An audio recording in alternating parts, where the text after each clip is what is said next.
Hello friends, आज के इस वीडियो में हम जानने वाले हैं डिजिटल मल्टीमीटर। यह एक मल्टी फंक्शन डिवाइस है जिसकी सहायता से हम वोल्टेज, करंट, रेजिस्टेंस और कंटिन्यूटी काफ़ी चीज़ों को मेज़र कर सकते हैं। हर एक इलेक्ट्रीशियन को इसके बारे में पता होना चाहिए। यह एक मार्केट में मिलने वाला सबसे सस्ता और टिकाऊ मल्टीमीटर है। आपके घर में भी कोई भी इक्विपमेंट ख़राब हो जाता है, सप्लाई में दिक्कत है, कुछ भी हो रहा है तो आपको इसकी ज़रूरत पड़ती है। तो यह एक वीडियो देखने के बाद आप समझ जाओगे कि यह किस प्रकार से काम करता है और आपको किस तरह से इसको काम में लेना है। इसमें कुछ सेफ्टी फीचर्स को आपको ध्यान में रखना है ताकि आपका मीटर ख़राब ना हो जाए। तो वीडियो के अंत तक बने रहिए। सबसे पहले आप यहाँ पे देख पा रहे हैं कि यहाँ मीटर में ऊपर आपको एक स्क्रीन दी गई है। यहाँ पे एक रोटेटरी स्विच है जिसको आप जिस सिलेक्शन पे करके अलग अलग पोजीशन पे करके आप मेजर कर सकते हो अलग अलग चीज़ें, जो कि हम बारी बारी करके एक एक पढ़ेंगे। उसके बाद आप देख पा रहे हो कि यहाँ पे 3 स्लॉट दिए गए हैं। जो भी हमारी मेजरिंग प्रोब है, यहाँ पे हमारे पास इसके साथ में 2 मेजरिंग प्रोब्स हैं, जो कि एक ब्लैक कलर की रहती है और एक रेड कलर की रहती है। ये 2 मेजरिंग प्रोब रहती हैं। इनको आपको यहाँ पे कहाँ पे कनेक्ट करना है ये भी अभी हम सीखेंगे। तो सबसे पहले हम जान लेते हैं कि प्रोब कैसे कनेक्ट करनी है। यहाँ पे आपकी जो ब्लैक कलर की जो प्रोब है उसको आपको कॉमन में कनेक्ट करना है।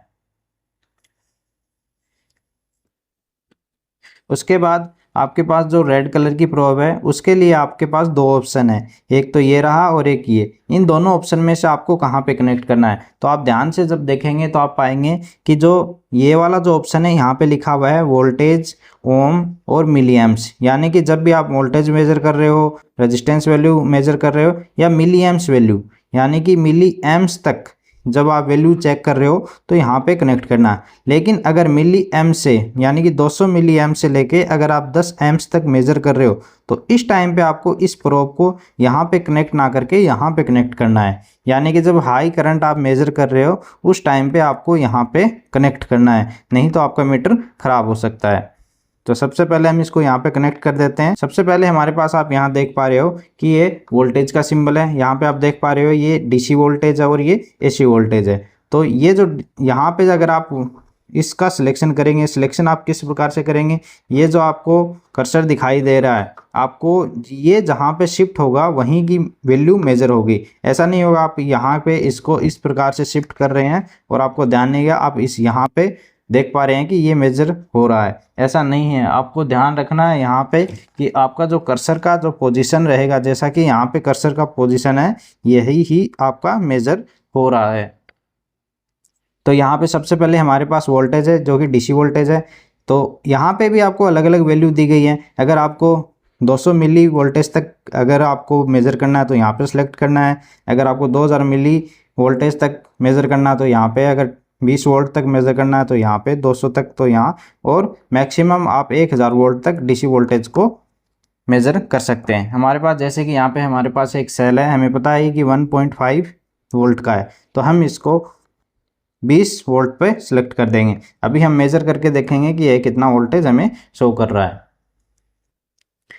तो हम रेंडमली सबसे पहले दोनों प्रोब को, जैसा कि हमें पता वोल्टेज हमें पैरेलल में मेज़र करना होता है, तो हम यहाँ पे मेजर करने के लिए सेल के दोनों तरफ से कनेक्ट करेंगे और हम देख पा रहे हैं कि यहाँ पे हमें 1.5 वोल्ट मिल रहा है।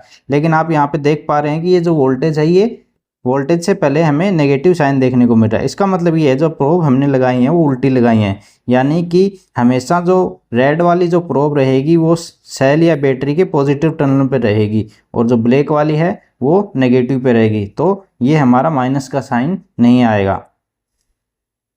और आप देख पा रहे हैं कि जो ही हमने प्रोब की पोजीशन चेंज की ये माइनस का निशान चला गया है। इस प्रकार से अगर हमें किसी सेल या बैटरी का पॉजिटिव और नेगेटिव टर्मिनल नहीं पता है तो हम इससे आसानी से पता कर सकते हैं। हम बैटरी के रैंडम दोनों टर्मिनल पे कनेक्ट करेंगे और अगर माइनस आ रहा है तो इंटरचेंज कर देंगे। हमें कैसे भी करके बैटरी के वोल्टेज को प्लस में लाना है और जब प्लस में वोल्टेज आ रहा हो उस टाइम पे रेड प्रोब जिसके साथ लगी होगी वो प्लस होगा और जो ब्लैक जिसके साथ लगेगी वो माइनस होगा। इस प्रकार से आप बैटरी के टर्मिनल्स की पोजीशन भी याद कर सकते हैं। उसके बाद दूसरा है हमारे पास, यहाँ पे आपको जैसा कि दिखाई दे रहा है ओम, यानी कि आपकी रेजिस्टेंस वैल्यू। इसको हम यहाँ पे सेलेक्ट करेंगे। इसकी भी हमें अलग अलग रेंज दे रखी है। हमें यहाँ पे अगर 200 ओम से कम में रेजिस्टेंस वैल्यू को चेक करना है तो यहाँ पे सिलेक्ट करेंगे, ऐसे ही 20,000 ओम तक का सिलेक्ट करना तो यहाँ पे करेंगे। इस प्रकार से हमारे पास वैल्यू दी गई है, जितनी वैल्यू तक का हमें मेजर करना है उस हिसाब से हम सिलेक्ट करेंगे। रेजिस्टेंस वैल्यू चेक करने के लिए सबसे पहले हम एक रेजिस्टेंस लेंगे, उसके दोनों टर्मिनल पे हम प्रोब को लगाएंगे। हम देख पा रहे हैं कि यहाँ पे हमारी रेजिस्टेंस वैल्यू शो नहीं कर रहा, हमें 1 दिखा रहा है। इसके बाद हम क्या करेंगे, इसकी रेंज को सिलेक्ट करेंगे, इसकी रेंज को हम बढ़ा देंगे क्योंकि हमें 200 पर जब सिलेक्ट किया तो इसकी रेंज नहीं आ रही थी।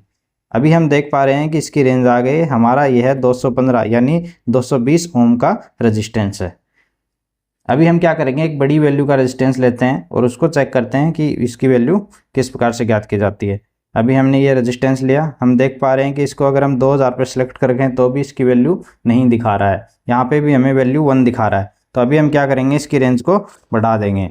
अभी हमारे पास जो भी रेंज आएगी उसका मतलब k से हम गुणा कर देंगे, यानी कि इस पे अभी हमें दिखा रहा है 2.15 यानी कि यह 2.2 मान लेते हैं हम, तो 2.2 के, क्योंकि हम के अकॉर्डिंग हम मेजर कर रहे हैं, तो यानी कि ये हमारा जो रेजिस्टेंस है 2.2 किलो ओम का रेजिस्टेंस है। इस प्रकार से आप किसी भी रेजिस्टेंस को आसानी से चेक कर सकते हैं। उसके बाद हमारा पास है कंटिन्यूटी टेस्टर।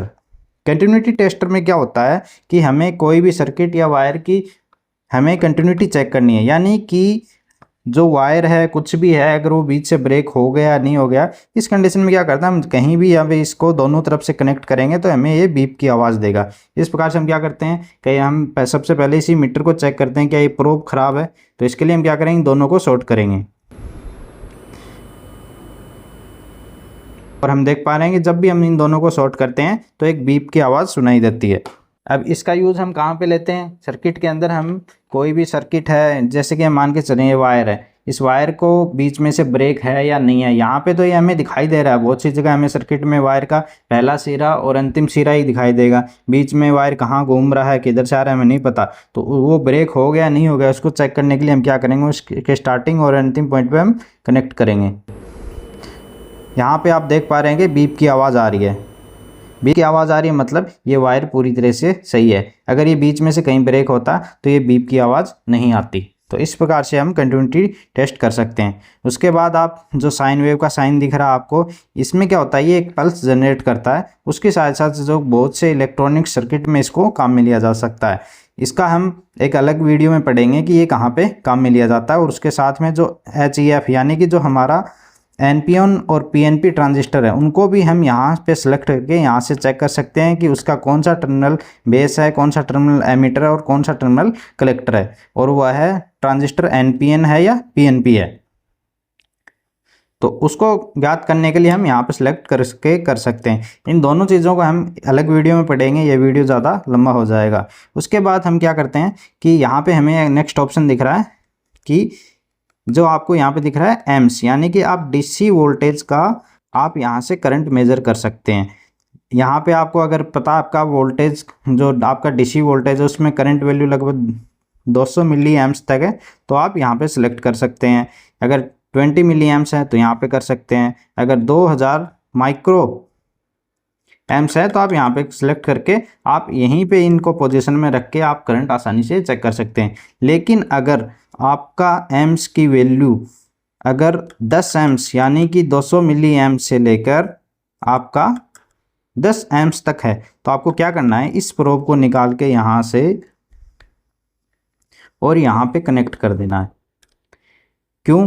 क्योंकि आपको यहाँ ज़्यादा एम्स की वैल्यू के लिए आपको पहले से बोल रखा है कि मिली एम्स के लिए आपको यहाँ से कनेक्ट करना है, और अगर आप 10 एम्स तक का मेज़र कर रहे हैं तो आपको इसके साथ कनेक्ट करना है। अगर आप यहाँ पे करके अगर हाई करंट 10 एम्स तक का मेज़र कर लोगे तो ये मीटर ख़राब हो जाएगा। तो आपको ये चीज़ ध्यान में रखनी है। एग्जांपल के लिए हम मान लेते हैं हमारे पास जो बैटरी है इसका हम शॉर्ट सर्किट करंट चेक करते हैं। तो चेक करने के लिए हम क्या करेंगे, इसके दोनों तरफ से हम कनेक्ट करेंगे और हम देख पा रहे हैं कि ये हमारा यहाँ पे करंट अभी शो नहीं हो रहा। क्यों नहीं हो रहा? क्योंकि हमारी जो रेटिंग है वो हमने माइक्रो पे कर रखी है, यहाँ पे करंट इसका शॉर्ट सर्किट ज़्यादा है। तो हम इसको 10 एम्प्स पे सिलेक्ट करेंगे क्योंकि हमने प्रोब को भी यहाँ 10 एम्प्स पे सिलेक्ट कर रखा है। अभी हम इसकी करंट रेटिंग चेक करते हैं तो हम पाते हैं कि इसमें 1.6 एम्प्स इसका शॉर्ट सर्किट करंट है। तो इस प्रकार से आप करंट को आसानी से मेज़र कर सकते हैं। उसके बाद आपका है एसी वोल्टेज। ये जो सिंबल आपको दिखाई दे रहा है ये एसी वोल्टेज का है। यहाँ पे आप अगर आपका वोल्टेज 200 से कम है या 200 तक है तो आप यहाँ पे सिलेक्ट कर सकते हैं और वोल्टेज चेक कर सकते हैं। अगर आपको लग रहा है कि आपका वोल्टेज 200 से 750 के बीच में, तो आप 750 पे सेलेक्ट करके आप आसानी से एसी वोल्टेज को मेज़र कर सकते हैं और आप पता कर सकते हैं कि सर्किट के अंदर कितना वोल्टेज है। तो इस प्रकार से आप इस मल्टीमीटर की सहायता से आसानी से चेक कर सकते हैं कि कितना वोल्टेज है, कितना करंट है। आपको ध्यान में ये रखना है इस प्रोब की पोजीशन को, ये हमेशा कॉमन में रहेगा। अगर आप मेज़र कर रहे हो 10 एम्प्स 200 मिली एम्प से 10 एम्प्स तक, तो आपको इस प्रोब को यहीं पे कनेक्ट करना है। बाकी सारी कंडीशन में आपको क्या रखना है, इस प्रोब को आपको यहाँ पे रखना है।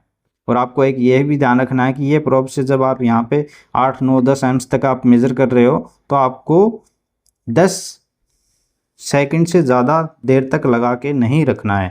आप जब भी करंट मेज़र कर रहे हो तो 10 सेकंड आपका मैक्सिमम रहेगा। आप जो ही इन दोनों प्रोब को लगाते हो 5 सेकंड 7 सेकंड तक रखो, उसके बाद इसको हटा लो, नहीं तो ये हो सकता है कि ख़राब हो जाए। तो यह मीटर इतना भी एडवांस नहीं है, आपको यह मार्केट में 150 रुपये तक भी आसानी से अवेलेबल हो जाता है। तो आप उसी तरीके से इसको काम में लीजिए, सेफ्टी का हमेशा ध्यान रखिए। आप बहुत बार देख पाएंगे कि ये जो प्रोब है ये वायर यहाँ से निकल के बाहर आ जाता है। जब भी आप इसको काम में ले रहे हो अच्छे तरीके से चेक करें और देखें कि कहीं से ये ख़राब तो नहीं हो गई है प्रोब, इससे आपको शॉक लगने का खतरा बढ़ता है। जब भी आप मीटर काम में ले रहे हो तो सबसे पहले आपको क्या करना है, कंटिन्यूटी पे डाल के आपको दोनों प्रोब को आपस में शॉर्ट करके चेक करना है कि आपकी कंटिन्यूटी आ रही है या नहीं आ रही है। कंटिन्यूटी चेक करने के लिए हम वापस इसको यहीं पे कनेक्ट करेंगे और देखेंगे कंटिन्यूटी, हम देख पा रहे हैं कंटिन्यूटी आ रही है। इससे ये प्रूव हो जाता है कि ये दोनों प्रोब सही हैं और ये इसका सर्किट सही से काम कर रहा है। तो हमेशा मल्टीमीटर को काम में लेने से पहले आपको कंटिन्यूटी चेक जरूर करनी है, ताकि आपको पता चल जाएगा कि ये प्रोब कहीं से ख़राब तो नहीं है। आई होप ये वीडियो देखने के बाद आप समझ गए होंगे कि मल्टीमीटर किस प्रकार से काम में लिया जाता है। अगले वीडियो हम जानेंगे कि ये जो साइन वेव साइन और आप एनपीएन और पीएनपी ट्रांजिस्टर का कैसे मेज़र कर सकते हैं, आप कैसे पता करेंगे एनपीएन और पीएनपी का। वीडियो अगर अच्छा लगा हो तो लाइक सब्सक्राइब शेयर ज़रूर करें। मिलते हैं अगले वीडियो में एक नए टॉपिक के साथ। धन्यवाद।